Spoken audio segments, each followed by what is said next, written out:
শুনছেন ডিজিটাল দুষ্টুমি audio story.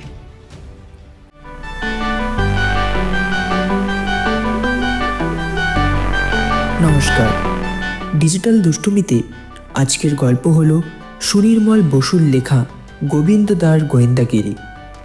Sunirmal Basu ছিলেন একজন বিশিষ্ট সাহিত্যিক। বাংলা শিশু সাহিত্য সৃষ্টিতে তার অবদান গুরুত্বপূর্ণ। শিশু ও কিশোরদের মনোরঞ্জনের জন্য তিনি লিখেছেন ছড়া, কবিতা, গল্প, কাহিনী এবং আরও অনেক কিছু। তিনি তার সাহিত্য সৃষ্টির জন্য ভুবনেশ্বরী পদক লাভ করেন। আজকের এই গল্পটি নেওয়া হয়েছে সেরা রহস্য গল্প বইটি থেকে। গল্পের প্রধান চরিত্র হল গোবিন্দ দা। এবার শুরু হচ্ছে গোবিন্দ দার গোয়েন্দাগিরি।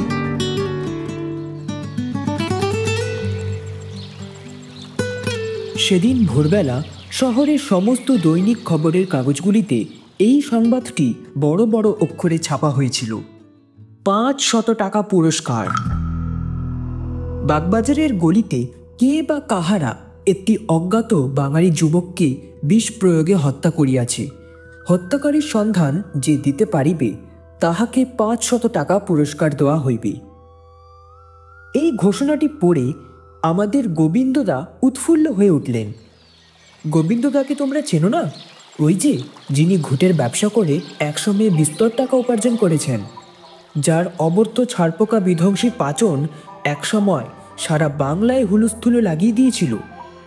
ছারপোকা বিধ্বংসী পাচন, তোমরা যে অবাক হয়ে যাচ্ছ। তোমাদের অবাক হয়ে যাওয়ার কথাই তো। তখন তোমরা নেহাত ছেলে মানুষ, জানবে বা কেমন করে? ছোট্ট ছোট্ট লাল শিশিতে নীল রঙের তরল ওষুধ, তার সঙ্গে ব্যবস্থাপত্র থাকত। ব্যবস্থাপত্রের ছাপার অক্ষরে লেখা থাকত, অতি সাবধানে ছারপোকা ধরিয়া তাহাকে হাঁ করাইয়া এই অবর্থ পাচন 1 ফোঁটা মুখে দিয়া দিবেন। খুব সাবধান, দেখিবেন পাচন খাওয়াইবার আগে যেন ছারপোকা মরিয়া না যায়। এই পাচন কার্যকরী না হইলে দ্বিগুণ মূল্যে ফেরত দিব। এই পাচন এখন আর পাওয়া যায় না। পাওয়া গেলে অবশ্যই তোমরা এক এক শিশি নিয়ে পরীক্ষা করতে পারতে। তারপর গোবিন্দদার ভুঁড়ি সংহারী মালিশ এক অদ্ভুত আবিষ্কার। যত বিপুল ভুঁড়ি হোক না কেন, এই মালিশের গুণে একদম অসিক্তের মতো চুপসে যেত। ভুঁড়িতে মালিশ লাগাবার পর 15 দিন মাত্র উপোস থাকার ব্যবস্থা, তারপরেই ব্যাস হাতে হাতে ফল। সেই ওষুধও আজকাল আর বাজারে নেই। যাক, গোবিন্দদা এখন ওসব আবিষ্কারের পথ ছেড়ে দিয়ে শখের গোয়েন্দাগিরি আরম্ভ করেছেন। এমন উর্বর মস্তিষ্ক, তিনি আর ছোটখাটো কাজে নষ্ট করতে রাজি নন। এই তো সেদিন তিনি একটি ডাকাতের দলকে প্রায় ধরে ফেলেছিলেন আর কি। অবশ্য জানা গেল সেটা ডাকাতের দল নয়, সেটা কংসাহারী যাত্রাপার্টি। এরকম ভুল অনেক বড় বড় গোয়েন্দারও হতে পারে। গভীর রাতে একদল লোক মুখে রং চং মেখে ঢাল তালোয়ার ছোড়া নিয়ে যদি কোথাও যায়, কি এমনি তাদের ডাকাতের দল বলে মনে করে? গোবিন্দদারও তাই ভুল হয়েছিল। কিন্তু ভুল তো নাও হতে পারত। কংসাহারী যাত্রাপার্টি না হয়ে হয়তো ধ্বংসকারী ডাকাতের দলও হতে পারত।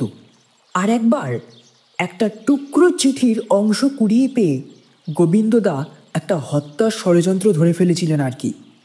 চিঠির টুকরোতে লেখা ছিল, আজ রাত্রেই সাবার করতে হবে, না হলে। তারপর চিঠির অবশ্যই পরের অংশ পাওয়া গেল। সে দুটো অংশ জুড়লে দাঁড়ায়, প্রিয়নাথ, বরিশাল থেকে যে রসগোল্লা এসেছে সেগুলো আজ রাত্রেই সাবার করতে হবে, না হলে পচে যাওয়ার বিশেষ সম্ভাবনা। তুমি নিশ্চয়ই এসো, ইতি সুধীন। গোবিন্দদা সেদিন ষড়যন্ত্র ধরতে গিয়ে খুব একচোট রসগোল্লা খেয়ে এসেছেন। এতে তার লাভ বই লোকসান কিছু হয়নি। যাক, এবার আপনাদের আসল গল্পটা বলি। সেদিনকার খবরের কাগজের হত্যাকাণ্ডের খবর পেয়ে গোবিন্দদা মনে মনে ঠিক করলেন তিনি গোপনে এই ব্যাপারে তদন্ত করে পুলিশকে সাহায্য করবেন। ফাঁকতালে যদি 25 টাকা লাভ করা যায় তা এই মন্দার বাজারে মন্দ কি? আর টাকা না পেলেই বাকি। খবরের কাগজে যখন বড় বড় করে গোবিন্দদার বাহাদুরির খবর বেরোবে, তখন গোবিন্দদা কি আর পায় কে? সেদিন রাত্রে 12টায় গোবিন্দদা বাসে চড়ে কালীঘাট থেকে শ্যামবাজারের দিকে যাচ্ছিলেন। অত রাত্রে বাসে বেশি কেউ ছিল না। ঠিক সামনের আসনে দুজন ভদ্রলোক আর ঠিক তার পিছনে বসে গোবিন্দদা।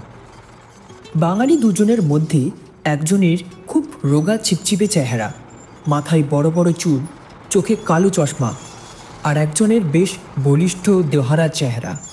ফাঁকা রাস্তায় বাস হু হু করে ছুটে চলেছে। গোবিন্দদা অন্যমনস্ক। সেই হত্যা রহস্যের এখন পর্যন্ত কোনো কুল কিনারা পাননি। হঠাৎ তার মনে হলো সেই রোগা লোকটি তার সঙ্গীকে বলছে, গোবর্ধনকে মেরে ফেললাম। সঙ্গী প্রশ্ন করল, কি করে? বিষ খাইয়ে। এই পর্যন্ত ব্যাস। গোবিন্দদার চোখ দুটি জলজল করে উঠল, আগুনের মতো গরম নিঃশ্বাস পড়তে লাগলো। ও একেবারে হাতে হাতে ধরা পড়েছে। পাছে কোনো রকমে সন্দেহ করে, তাই গোবিন্দদা মনের ভাব যথাসম্ভব গোপন রেখে লোক দুটোর ওপর কড়া নজর রাখতে লাগলেন। আজ আর ছাড়াছাড়ি নেই কিছুতেই। বাগবাজারের মোড়ে লোক দুটো নামল। হ্যাঁ, এই বাগবাজারের কোনো গলিতেই এই হত্যাকাণ্ড ঘটেছে।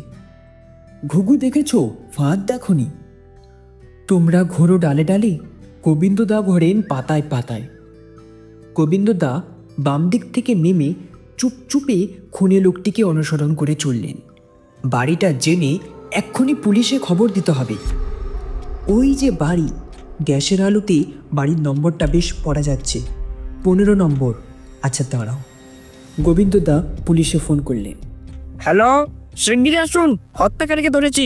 ঠিকানা 15 নম্বর স্ট্রিট, আমি বাড়ির সামনেই অপেক্ষা করছি। পুলিশ এলো। গোবিন্দদা সেই রোগা লোকটিকে দেখিয়ে দিয়ে বললেন, এই আসামি।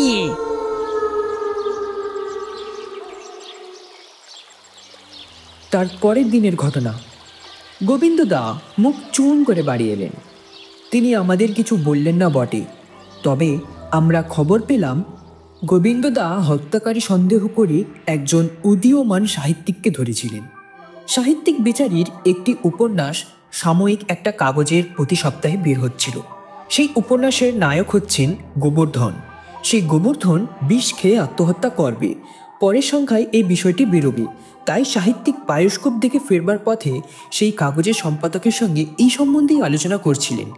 গোবিন্দদা অতটা বুঝতে পারেননি। তা গোবিন্দদার আর দোষ কি? ভুল তো সকলেরই হয়।